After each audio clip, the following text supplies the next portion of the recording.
Assalamualaikum warahmatullahi wabarakatuh. Saya Febriliana Rika Anjani dengan NPM 221210052 dari Prodi Pendidikan Agama Islam semester 2 kelas D.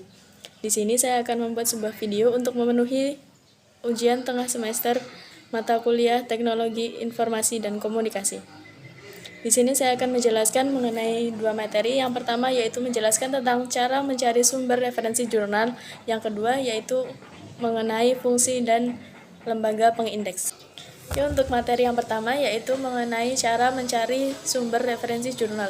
Jadi yang akan ditampilkan dalam video ini yaitu cara mencari jurnal nasional, cara mencari jurnal nasional terakreditasi, jurnal internasional, dan jurnal internasional bereputasi. Berikut videonya. Yang pertama yaitu jurnal nasional. Di sini kita bisa cari melalui Perpusnas. Caranya kita ketikkan Perpusnas pada kolom pencarian Google, setelah itu kita enter. Setelah muncul halaman seperti ini, kita menuju ke e-research.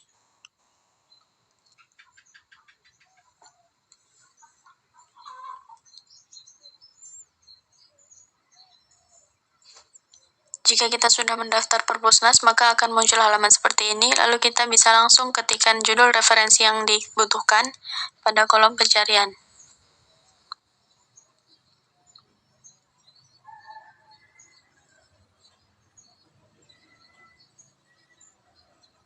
Setelah itu kita enter.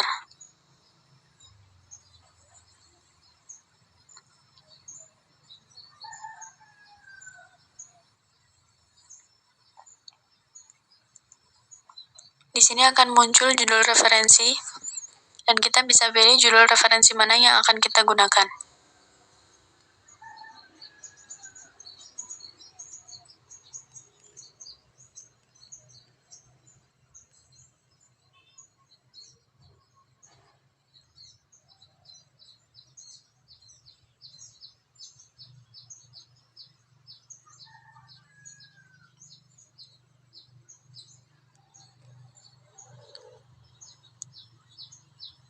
Lalu kita bisa klik akses URL, maka akan muncul seperti ini.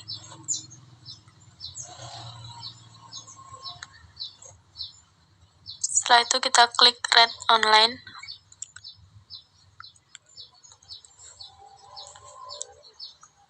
Untuk bisa melihat full text-nya, kita bisa klik full text PDF.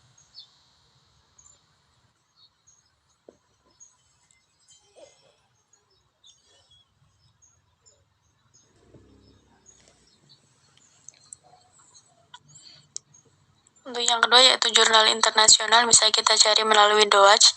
Caranya sama, kita ketikkan DOAJ pada kolom pencarian Google, setelah itu kita klik articles. Lalu ketikkan judul. Di sini saya memakai judul kepuasan kerja. Setelah itu kita klik search.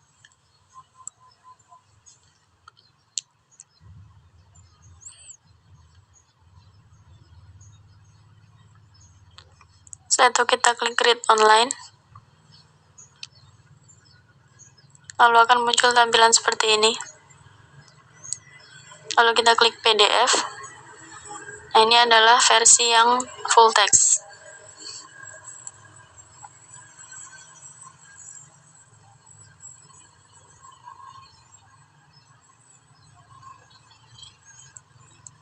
Selanjutnya kita bisa memakai Google Scholar. Caranya kita ketikkan Google Scholar pada kolom pencarian Google. Klik website yang paling atas, lalu kita ketikkan judul yang diinginkan. Contohnya teknologi, informasi, dan komunikasi.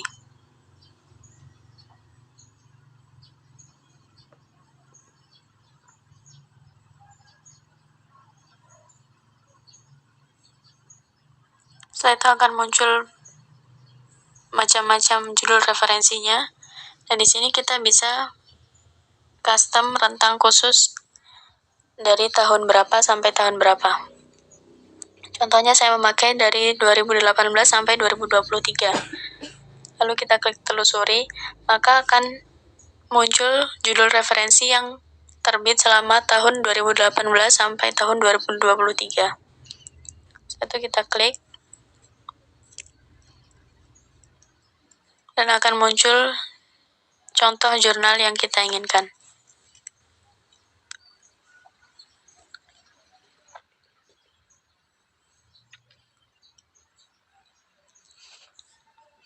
Untuk yang ketiga yaitu jurnal nasional terakreditasi. Di sini kita bisa mencari melalui portal Garuda. Kita klik website yang paling atas, lalu ketikkan judul pada kolom pencarian. Di sini saya memakai judul pendidikan kewarganegaraan, lalu kita enter. Di sini akan muncul judul referensi sesuai yang kita ketikkan tadi.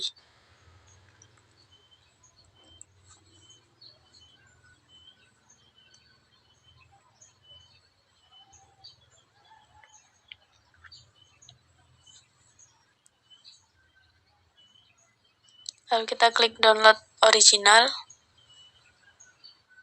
Nah, maka akan muncul PDF hasil download seperti ini, atau bisa kita lihat di File Explorer. Selanjutnya bisa kita cari melalui Sinta Kemdikbud. Kita ketikkan saja Sinta Kemdikbud, lalu kita pilih website yang paling atas. Disinilah kita menuju ke search, lalu kita ketikkan judul. Di sini saya memakai sistem informasi dan komunikasi.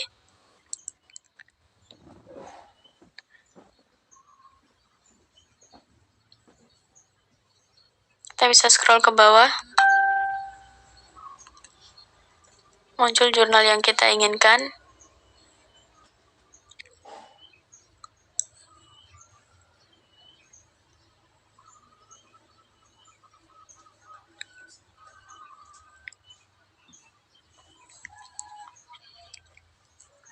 Lalu yang keempat, jurnal internasional bereputasi. Di sini kita bisa memakai Scopus.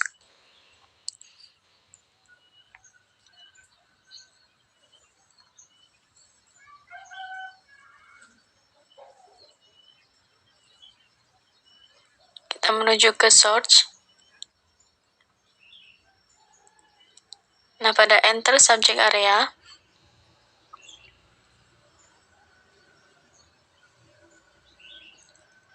bisa kita ketikkan referensi yang kita butuhkan. Contohnya saya ingin mencari jurnal dengan judul pendidikan. Jadi kita ketikkan di sini edukasi atau education. Lalu di sini akan muncul jurnal-jurnal pendidikan. Di sini kita juga bisa memilih untuk first quartile atau second quartile dan seterusnya. Kita klik apply, atau search tab-nya bisa kita memakai yang jurnal, lalu klik apply.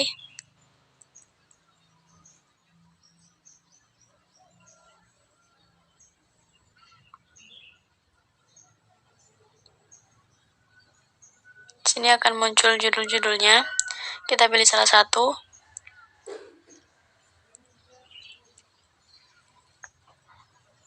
Usahakan kita mencari jurnal yang ada tulisan Scopus coverage years-nya from 1989 to present. Jadi dari tahun 1989 sampai sekarang.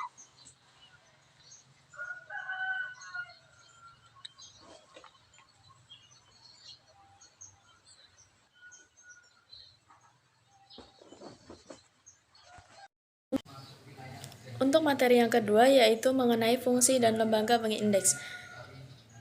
Jadi pada materi ini yang akan dibahas mengenai yang pertama jurnal nasional terakreditasi, yang kedua jurnal internasional, dan yang ketiga adalah jurnal internasional bereputasi. Oke, untuk yang pertama yaitu jurnal nasional terakreditasi. Jadi di sini akan kita ambil contoh Sinta dan Garuda. Oke, untuk Sinta itu merupakan indeks sains dan teknologi. Jadi dalam lembaga Sinta ini memberikan akses kutipan dan keahlian di Indonesia. Sinta memberikan tolak ukur dan analisis, identifikasi kekuatan penelitian masing-masing lembaga untuk mengembangkan kemitraan kolaboratif, menganalisis tren dan penelitian dan direktori pakar. Untuk yang kedua yaitu portal Garuda atau Indonesian Publication Index atau IP.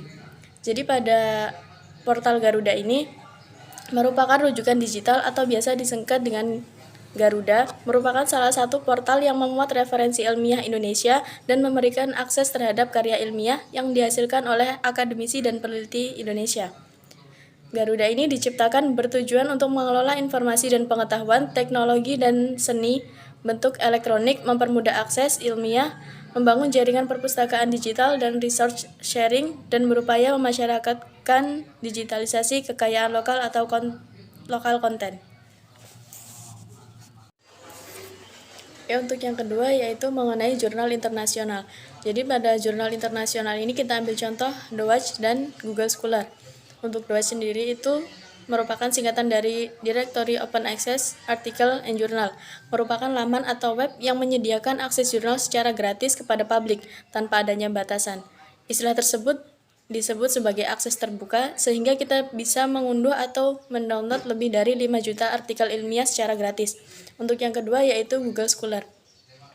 Google Scholar adalah produk yang termasuk dalam produk mesin pencarian, namun layanan ini berfokus pada pencarian berbagai referensi untuk para akademisi dan pihak lain yang berkepentingan dengan karya ilmiah.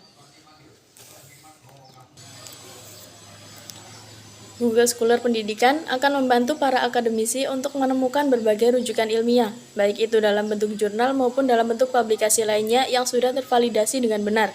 Dengan kata lain, Google Scholar bisa digambarkan sebagai sebuah perpustakaan berbentuk daring. Manfaat Google Scholar sangat banyak, salah satu di antaranya aksesnya begitu mudah, jadi siapa saja bisa mengunjungi dan menemukan berbagai jurnal yang mereka butuhkan dimanapun dan kapanpun, bisa membantu banyak orang, terutama mereka yang bertugas maupun mempunyai pekerjaan yang banyak.